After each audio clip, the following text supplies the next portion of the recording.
ठीक है, इनके गांव के 40-50 लोग इकट्ठे हुए, एक पिकअप मंगवाई। पिकअप जानते हो आप, लट लेकर के पिकअप में बैठ गए, बोले चलो पाकिस्तान पर हमला करने के लिए।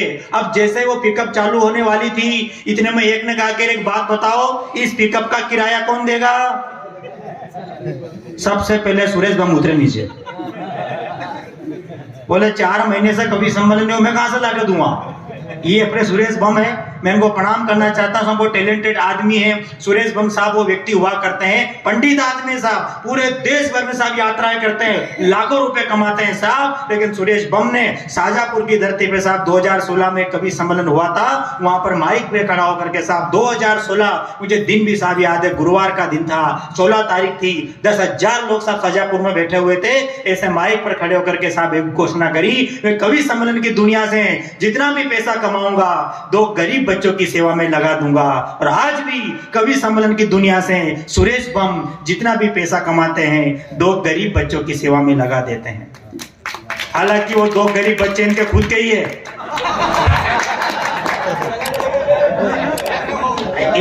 इतना लोड नहीं लेना हमारा कुलदीप रंगीला देवास के, तो अभी तो मतलब ही था साहब 4 साल तक कोरोना, फुल कोरोना, आदमी अंदर से बाहर नहीं जा सके। तो साहब मुझे फोन आता है बम साहब का, बोले राजेश तू भी बेरोजगार, मैं भी बेरोजगार। मैंने की ठीक है। बोले बेटा तू शिक्षा नगरी कोटा में रहता है? मैंने दादा रहता हूँ। बोले वहां बहुत सारे कोचिंग सेंटर है, मैंने भी बीएड कर रखी, तूने भी बीएड करी, यार कोई ऐसी योजना बता के कम से कम 4-5 हजार रुपए की नौकरी मिल जाए, ऐसा कोई योजना हो तो बता।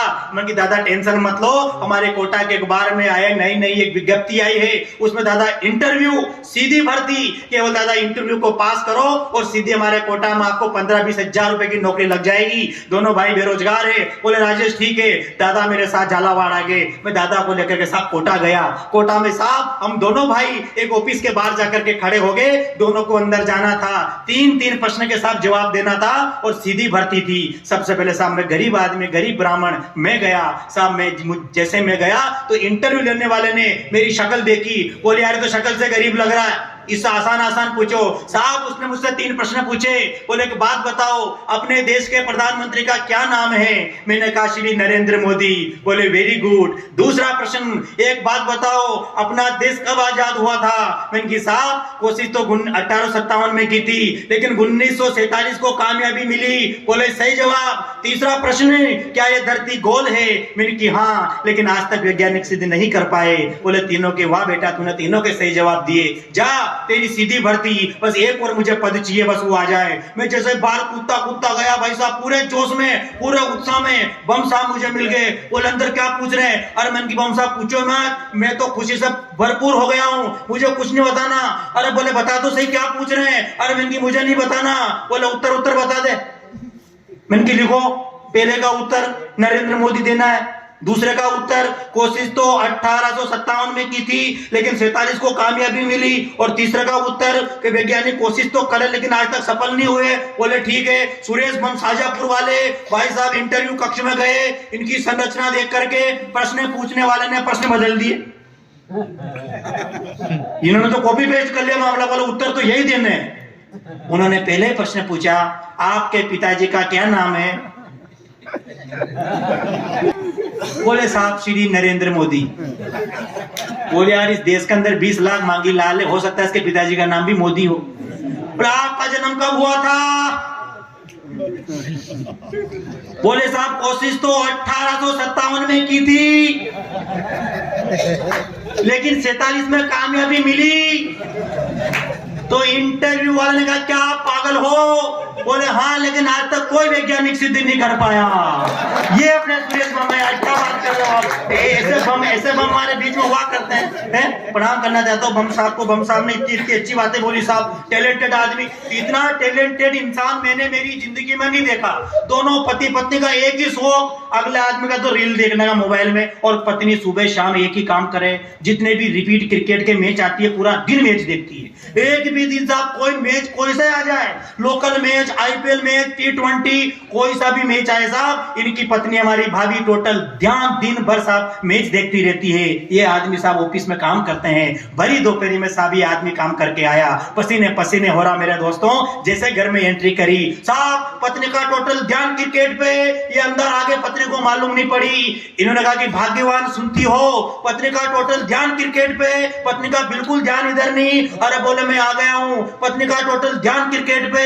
अब साहब उधर तो सचिन तेंदुलकर चौके छक्के लगा रहा, पत्नी को कहा कि बता मैं अंदर आ गया हूं, बता मैं कौन हूं। पत्नी का टोटल ध्यान क्रिकेट पर। इन्होंने फिर कहा अरे मैं अंदर आ गया, बता मैं कौन हूं। पत्नी बोली छक्का।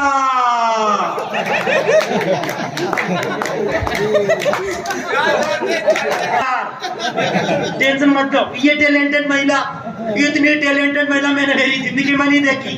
गांव में साहब बालाजी महाराज का मंदिर, इतनी संस्कारवान महिला साहब। मंगलवार शनिवार इतनी संस्कारवान पत्नी मिलती है साहब। शनिवार मंगलवार नंगे पैर मंदिर जाती है, लेकिन जब आती है तो नए नए सैंडल पहन के आती है। इतनी टैलेंटेड महिला मिली साहब फिरोज मम जी को। फिर भी आप कह रहे हो बोले टैलेंटेड, इतनी खतरनाक महिला। मेरे को एक दिन तो बम साहब कहते बोले राजेश बहुत किस्मत वाला हूँ यार। मन की कैसे? बोले जब तक घर नहीं जाता पत्नी खाना नहीं खाती। मन की दादा बधाई हो, ऐसी पत्नी आजकल मिलती कहाँ? जब तक घर नहीं जाता हो पत्नी खाना नहीं खाती। बोले ऐसी बात नहीं है, घर जाता हूँ बनाता हूँ तब खाती है। ये कंडीशन है पत्नियों की। पत्नियों की बात कर रहे हो आप तो साहब ये पत्नियों की कंडीशन चलती रहेगी। पूरा टारगेट लिया अपन ने। ये कभी सम्मेलन जब तक चलता रहेगा तब तक ये सारी लकड़ी नहीं जल जाती।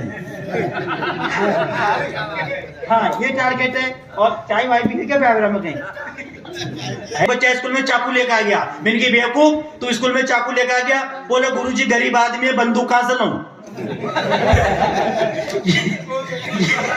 ये हमारे बच्चे भगवान कसम खा के कह रहा हूं। मैंने हिंदी जानता है? बोले जानता हूं। मैंने एक बात बता, लड़की में कौन सी की मात्रा लगती है? बोले पहले लड़की दिखाओ।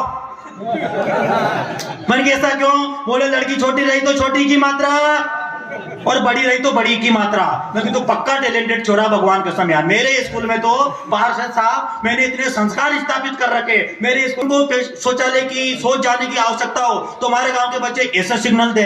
मैंने मेरे स्कूल में सब संस्कार स्थापित कर रखे। मैंने सभी बच्चों को बोल रखा, मैंने कि जब भी तुम्हें ऐसी शिकायत हो कुछ भी नहीं बोलना, मेरे पास आना और ये कहना सर आप आगे। सारे बच्चे सर आप आगे। मैंने की जा सर आप आगे। मैंने की जा सर आप आगे। मैंने की जाओ। अब एक दिन एक छोरा हाफता घबराता आया। मैंने की बेटा आप आगे क्या? बोले सर आज तो आपके भी बाप आगे। धीरे धीरे समझोगे, बाकी कोई टेंशन नहीं लेनी। विराज आप बच्चों की तो बात है ना, बच्चों का मैं बच्चों की। राजन जी बैठो आप आराम से। मैं तो चाय आ रही ना उसमें फीकी है। अब जिसके भी वो फीकी चाय आएगी ना अगले सप्ताह की पार्टी उसको देनी पड़ेगी। अब सारे मास्टर टेंशन में, बोले पता नहीं किसका आएगी यार फीकी। और वो 5-6 फीकी चाय आई, सभी मास्टरों ने पी, पांचों पी गए, एक ने भी नहीं कहा कि भाई साहब फीकी है। एक मार साहब तो जाते वक्त हद कर गए, इनकी पत्नी को बोल के गए भाभी जी शक्कर कम पटका करो शुगर हो जाएगी। ये मास्टर है साहब, इसलिए प्रणाम करना चाहता हूँ मास्टरों में। बाकी कोई टेंशन नहीं बाबू जी, टेंशन मतलब 30,000 सावधान के 30,000 विश्राम के, बाकी कोई टेंशन नहीं लीजिए के साहब। इस कवि सम्मेलन को हम आगे बढ़ाना चाहते हैं, मेरे को पता है। अब सर बुला लूं आपको? बेटा अभी 2-2 पंक्तियां सुनो ना, 2-2 चाय थोड़ी लाएंगे।